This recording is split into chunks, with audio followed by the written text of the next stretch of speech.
The Sony WH-1000XM6 headphones are a good pair of headphones. They've got great sound, excellent active noise cancellation performance, and they come with a boatload of new software features. But for as good as they are, those headphones might still not be the best choice for you. And so if you're not completely sold on the Sony XM6 headphones, then you've come to the right video, because in this video, I'm going to be talking about the top 5 alternatives to the Sony WH-1000XM6. So the first alternative I'll talk about is the Sony WH-1000XM5. Now, it kind of makes sense. This is now considered the last gen product, and because it's last gen, it is going to be sold for cheaper than the XM6. The headphone internally is pretty identical to the XM6. You've got similar app features like 360 reality audio, the customizable EQ, although you don't get as many bands. You've got a decent 32 hours of battery life on a single charge with ANC on, which is close enough to the XM6's 37 hours of battery life. XM5 also features good microphone quality, really good sound quality according to our tests, and the headphones reduce the loudness of outside noise by about 84% with the active noise cancellation enabled, which is really good. Now, technically the XM6 still has better ANC performance,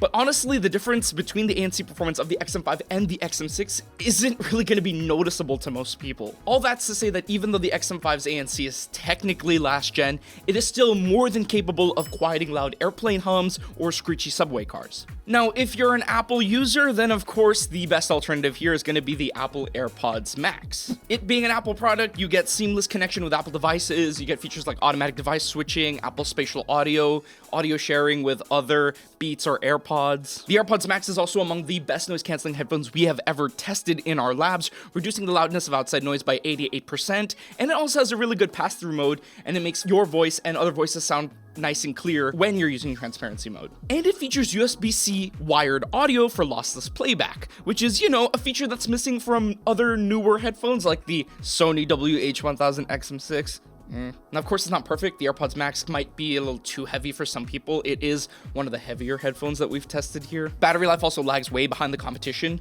with around 20 hours of playback on a single charge with ANC on. Again, XM6 headphones, 37 hours, it's quite the difference. And also, if you want the best performance out of the AirPods Max, you have to be using an Apple device. And even with all the refreshes that they've made to the AirPods Max, there is still no way to EQ the headphones. Come on, Apple. But again, if you are heavily in the Apple ecosystem, then you will probably enjoy these headphones regardless. Now, if you're somebody who's thinking about the future and wants to invest in a pair of headphones that are built for the future, then you should definitely check out the JBL Tour 1 M3. Now, what's cool about these JBL headphones is that they cost less than the AirPods Max, but deliver very similar ANC performance to the AirPods Max. What's also cool about the JBL Tour 1 M3 is that it features a remote that acts as a wireless transmitter. So not only can you control the headphones using the remote, but the transmitter can plug into any audio source that uses USB-C or a 3.5mm jack, so that you can actually listen to content wirelessly. And now this is especially useful if the audio source doesn't have features like Bluetooth. So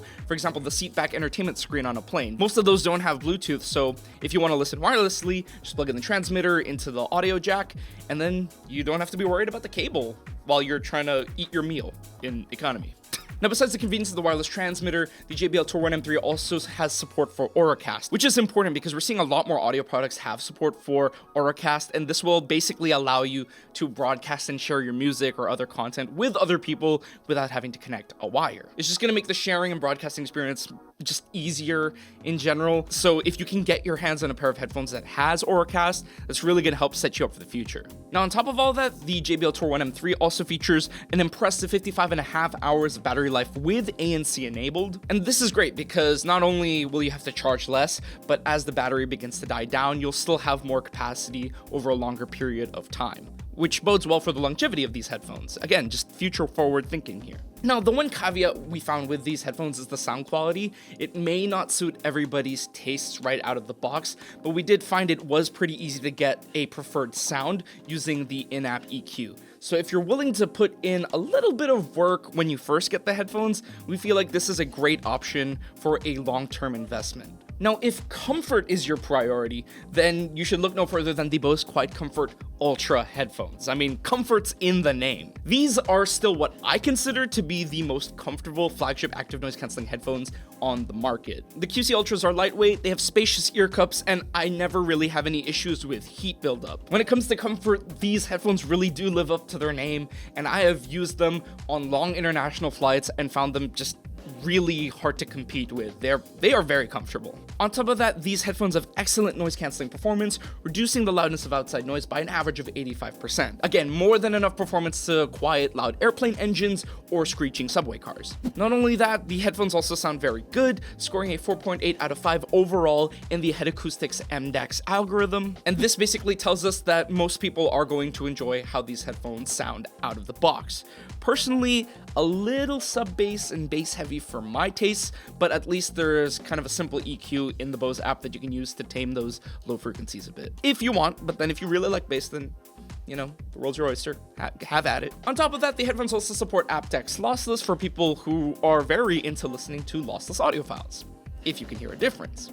But that's a whole discussion for another video. Now, this last pick in the video is going to be for people who prioritize battery life and or sound quality, and that pick is the Sennheiser Momentum for wireless. Now, these headphones currently hold our record for the longest battery life in a pair of noise cancelling headphones, clocking in at around 56 hours and 21 minutes with ANC on. So if battery life and not having to charge is a priority for you, then yeah, the Momentum for wireless is the pick to go with. Now, when it comes to sound quality, the Sennheiser Momentum for wireless also impresses here.